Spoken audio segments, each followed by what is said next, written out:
Hi, everyone. Hello, Jinette. Hello, Yimei. Yeah, this is Yimei Chen. I'm from Group Relations Taiwan group, and I'm very passionate about group relations conference, and I also got a lot of benefit out of the experiences in different countries. And the end of August this year, there will be the third Taiwan Relations Conference held in Hualien. And Group Relations Conference actually started from the Tavistock Institute of Human Relations in England. And I think more than 70 years, right? It was expanded into different places, America, Europe, and a lot of different countries. And this experience become very good way for personal development for companies, coaches, governments, NGOs, and helping professions like therapy. And also is a way for us as a member to experience the group dynamic. So in order to let more Taiwanese people know and experience this, we organize a series of interviews. And from their experiences, we want people who are interested in joining have the idea of what this is about and what benefits you can get from such experiences. So today, I'm very happy to invite our guest, Jinette de Gooijer from Australia. So I would invite Jinette to say hello to everyone and also briefly introduce yourself. Thank you, Yimei. Yes, my name is Jinette de Gooijer, and I live in a little country town a bit outside Melbourne, which is south of the most southern capital city, or almost the most southern capital city in Australia. I've been working as an organisational consultant for many years and recently retired from organisational consulting, but continue to work with individuals in supervision and leadership role consultations and remain very active with Group Relations Australia. My background is of having born in Australia, but my parents migrated from the Netherlands in 1949. So I have some experience of being perhaps well, English isn't my first language. So I grew up in a household where we spoke Dutch. And when we as children went to school, we didn't want to speak Dutch, but we could hear it very well. So we would answer back to our parents in English, which made for a very multilingual family household. My experience with group relations conferences goes back for almost 20 years, and it began when I was doing a master's course at university in 1997, and one of our subjects was called Groups at Work. It was a non-residential experiential week, but it gave me a curiosity about how groups function and being able to look at what's going on below the surface. And I discovered things that I could feel but could never name before or be able to articulate and say, well, why did that person just do what they just did? Because I can't quite see what's going on, and someone else could help me in seeing that. So I became very curious to know more about that. And that was where I started with my interest in group relations conferences. Good. So Jinette actually answered my first questions. how do you start the GRC experiences? And how is the journey like in the past 20 years? And what motivates you to continue? Well, it's been I remember the very first residential conference I attended, and it was, best way I could describe it was mind-blowing. I remember coming home after it and feeling I'd had the most extraordinary experience. At the moment, I can't tell you exactly what that experience was, but it was expressed in a dream I had the first night that I arrived back home.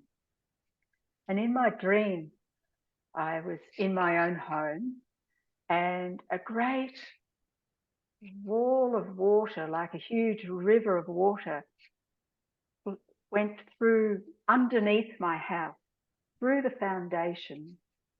And the house was very secure and the foundation stayed in place. But everything underneath was washed clean. It was like this was huge flood that had taken away a whole lot of what I'd call the detritus that, you know, gathers under a house. I remember that dream thinking, my unconscious has been flushed clean. It was this sense of something momentous had happened at a very unconscious level. But the foundations of my awareness were solid, and I had a solid house on which to live and nurture and continue to grow and develop. But I thought there was something in that dream that told me it's more to this than I had ever been, than I really realized. That particular conference was called Authority for Learning. And I think that's actually a very interesting exploration, because it's really pointed to who gives us the authority to learn? How do we take up our own authority to learn about things that we wish to come to know? And it wasn't about authority for leadership. It wasn't about authority for organization. It was about the importance and significance of my own learning for my own development. But one needs to authorize oneself for that. And it's easy, I think, to get the value of that, how one exercises one's own authority in a learning situation. I think that has relevance to anyone who wants to discover what learning from experience is, that you need to exercise one's authority to participate in that. Now, the journey from then has gone actually quite rapidly in some sense, because I went to a number of different conferences, an international conference and more Australian conferences. And each time it was a deepening of awareness of myself in a group, of intergroup reactions, interaction, and how I take up my role in various aspects of my life, not just work, but also in my personal life and my community life. And I noticed that I became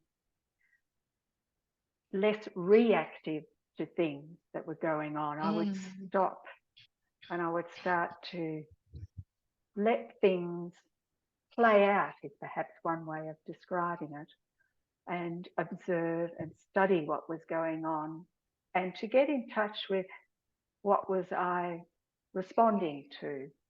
Was this something that was personal, that might be being activated in me when I saw groups or others behave in certain ways? Or was there something going on that was beyond me, but something more collective? And as I attended more group relations conference, I came to understand that interplay between the individual and the group more, and how powerful that is, and how I could learn to manage myself in my role with more confidence and with less impulse. And that's not to say that I couldn't be spontaneous, but it was less that sort of emotional reaction where you think, oh, whoops, I wish I hadn't said that. Or I wish I hadn't done that. I wish I had stopped and thought about it, or actually asked someone, made an inquiry about what was going on rather than a premature judgment. So I think it helped me learn to use my judgment in more mature ways, if might be one way I'd say it, or perhaps in more discerning ways, rather than to leap to conclusions too early about what was going on or too quickly. The other part of the journey is discovering the role of fantasy.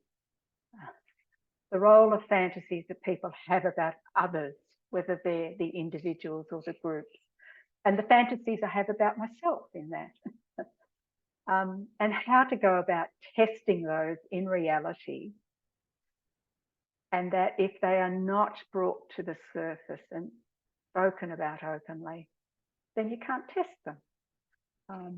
And how often I discovered that my reluctance to speak about that was about fears that were far overblown. So in the journey, I guess I've learned to understand more about what I fear when I'm in a group, particularly a group I don't know, to build more confidence. Anyway, I said a bit earlier, it was a bit of a fast track because within 4 years, I took up my first consultant role in a group relations conference. And so I've also participated in the consulting staff role for a number of conferences. And there's a different kind of learning that happens as well. The part of the journey there is discovering that the staff are on the same learning journey as the participants, and that in a group relations conference, we're all in it together in that learning journey. And I don't think I could ever stop. I know. I think, yeah, I agree. And words that you talk about, I just cannot keep on nodding my head. Yeah, about authority, about the roles, and yeah, all the benefits. And good relations conference also, I think one beauty of it, other than the personal development tool, is to be able to look at things from the systemic and cultural perspectives. Yeah, to look at things from a bigger part beyond ourselves, probably which is hidden also collectively. And so I am interested in your experiences and if any insights, yeah, from this group as a whole kind of experiences. Yeah, there's a little, I was thinking about this before we met, and a little phrase came to mind, that we're all in the same sea, the system, but we're not in the same boat. We're all in our own boats, but we're in the same context. But we are having, we are connected in that sea because, and it's in a group relations conference because it's a contained environment in which one can become quite immersed and create. We're all co-creating this system together. It's possible to then to be able to see the aspects of a system that an individual or a group might start to represent on behalf of the whole system. Now, that's a very complicated way of saying, I think, that a lot of those connections and representations and what we do on behalf of the system are often very invisible because it's so complex. I think what a group relations conference can do is allow that complexity to be almost brought down to the idea of a fractal, the grain of sand, where in that grain of sand you can see the whole of the universe, so to speak. A group relations conference is a bit like that. What it seems to me is we can start to see what aspects of a system are being consciously exhibited, and what gets unconsciously, perhaps I'll put this another way, what is being kept hidden but felt. And I think it's this attention to not only what we see and hear and notice in the overt way that's going on in a system of who's talking to who, what are they talking about, who's in the room. I mean, that's those kind of obvious things, but how people feel about that. And when we pay attention to also what's being felt, we start to see the whole picture of a system, because it's the whole person. We you know, if we think of it as a system as like a whole person, we are our minds, we are our bodies, we are our emotional selves, our psychic realities, as well as our physical natural world realities. And I think it's being able to discover that the behaviours and interactions have meaning that are beyond the obvious. Now, in a multicultural one, of course, there's the obvious cultural differences of language, physical appearance, the kind of national politics that people might have been brought up in. I mean, there's a whole host of things in terms of their own family backgrounds, religion, the kind of values that different cultures have, whether they might be more about the individual or collective. When we put all that together, we can, I think, appreciate the diversity and the beauty of all those differences, but also how we create fantasies about those differences that see the other as fearsome or strange, unfamiliar, and that the unfamiliar is to be feel threatened by, because it might invite us to actually look at ourselves and see that perhaps some of the things that we are comfortable with may not be actually so comfortable for others. It's to be able to see oneself as an other, as well as the center of the universe.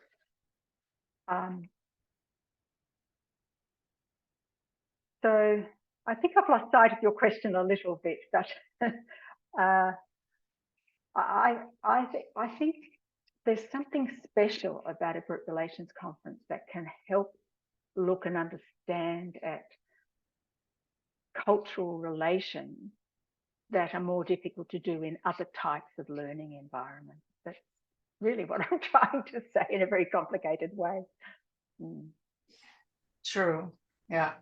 And when you were just describing, and this word came to me, is taking risks. Yeah. Especially to get ourselves in unfamiliar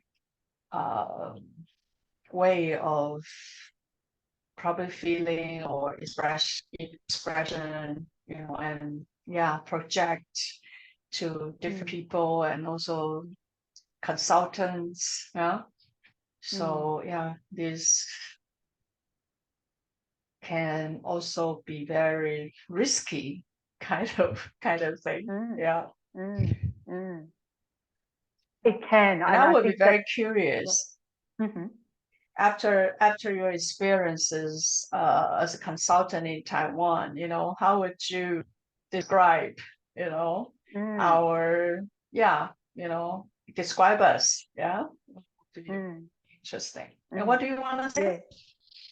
I was going to say that taking the risk, now I think I've lost my thought a little bit, but taking the risk is so important. And one of the things about a group relations conference is it provides a safe space in which the risk can be taken.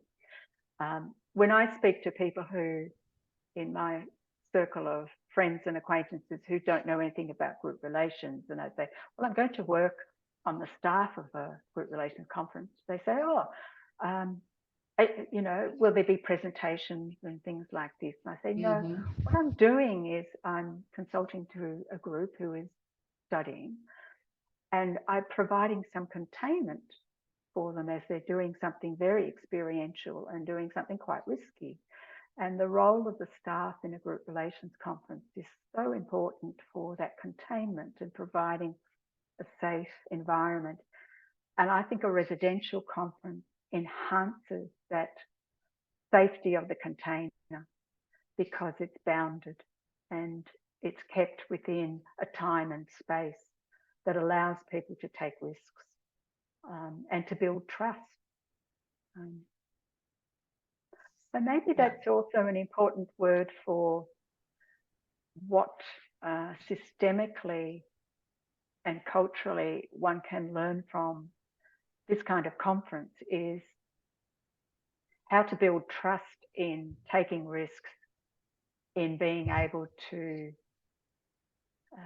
work with one's projections, with testing these out in reality, with how to take up roles, how to experiment with taking up roles differently, and how to exercise one's authority in a group. Yeah. And we are very happy that you are coming over end of August to be part of the consultant group. So when you decide to take up the role, any thoughts that you have, or expectations or anything? Well, I was delighted, obviously, to be invited. And one of the first things I did was, I thought I'd better check with my colleague, Alan, who has worked a couple of times on the conference, to hear from him his experience of working, and did he have any tips for me? That was my initial response, and he was very helpful in describing, how it operates, working in a multilingual but non-English primary language for the conference. But I was also curious. I think my second part of it was that my thought was I was very curious about working experientially in a multilingual, non-English environment. I mean, I've been to conferences and other experiences where English has not been the dominant language, and I've dealt with being a presenter in that situation, someone translating for me and listening to other translations with headphones on and these sorts of things. But I thought working experientially in this way is different. And so I was curious, and that was one part of it. And the other part was I was also acutely aware of the geopolitical dynamics concerning Taiwan and the Australian government's official position on that, which is to treat it, I think there's an expression which I can't explain, I can't remember it exactly, but it's about the ambiguity, keeping their position ambiguous. And I thought, and in recent times, Taiwan has now become very central focus, I think, of geopolitical dynamics, particularly in this region, and particularly with the Chinese, how would I put it, expansion into the South China Sea, and its, I call it this way, beating its chest in relation to Taiwan, with the flying the aeroplanes and doing those testing missiles and whatnot, which is all very aggressive. So I'm very aware of that, and I think, that you're a small island. I know the history of Taiwan and how it came about. And I think it's very interesting, not just about Taiwan, but in other parts of the world too, is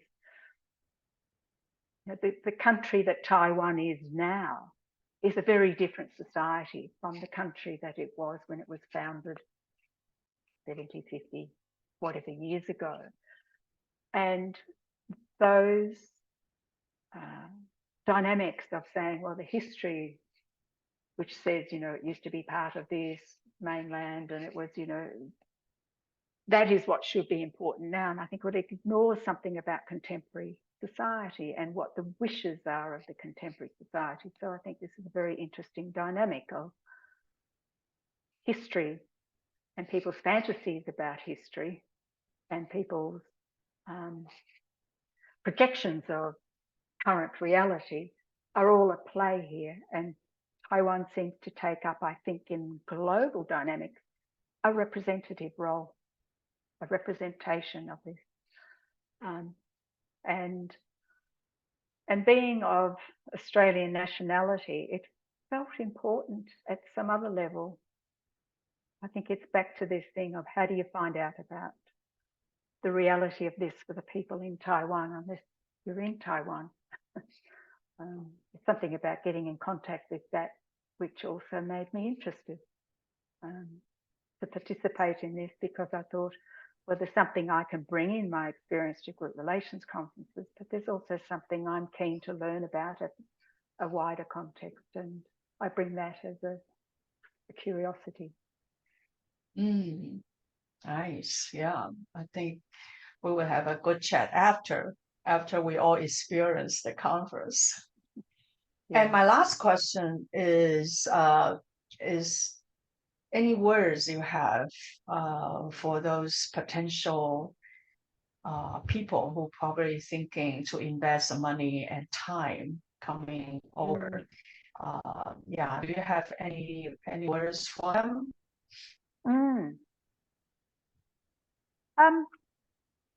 I think for people who are the first time on a conference, yes, it can be a very puzzling experience. It can be very confusing. It can be very wild. But I think it can be very fun. It's an intriguing experience. There's so much going on that it's very energizing. It's enlivening. Again, drawing on my first experience of a group relations conference, because it engaged so many aspects of oneself, I felt very alive, and I could bring that back into my work environment, thinking work environments often a bit deadening because you can't bring your whole self to the work, or it's not always accepted. But in a group relations conference, you engage so much of yourself, and so I think, yes, it's illuminating as much as it's perplexing. The other thing about it, I think, whether you're an experienced person or you've been to a group relations conference before or not, is that learning from experience is very much embodied learning. You go home with it in your body, and what you learn from that you can't unknow, because once your awareness has been animated, it's impossible to say I don't know it anymore because you just learn things at a deep level. For people who are returning and having a second or a further experience, I think it's a tremendous opportunity to deepen one's exploration of groups at work, and also to experiment with taking up one's role in new and different ways. And I think the first time one attends a group relations conference, the concepts of role and authority and boundaries can be so new that it's all just an experience of discovering what that means. and how it can be helpful. But in subsequent attendances at group relations conferences, one's developing one's skill in being able to take up role, to know that one can adapt, respond differently, increase one's repertoire of choices about how one reacts and takes up the task in a group. And I think that opportunity to deepen one's capacity to do those things is just a privilege. Yeah. Wow, indeed. I also feel it is, when you think that way, it's really a privilege when 40 plus people all together and here and now create something there. And yeah, everyone then would feel something, and either you are able to express it or you are not able, or whatever that is. Yeah. And then at the same time, as what you remind us all the time in terms of take up the role and the authority, repertoire choices. Yeah, I see. It's like, oh my God, so many things is gonna have to happen at the same time. And so thank you, Jinette, for your time for this interview. And we hope to see you really soon.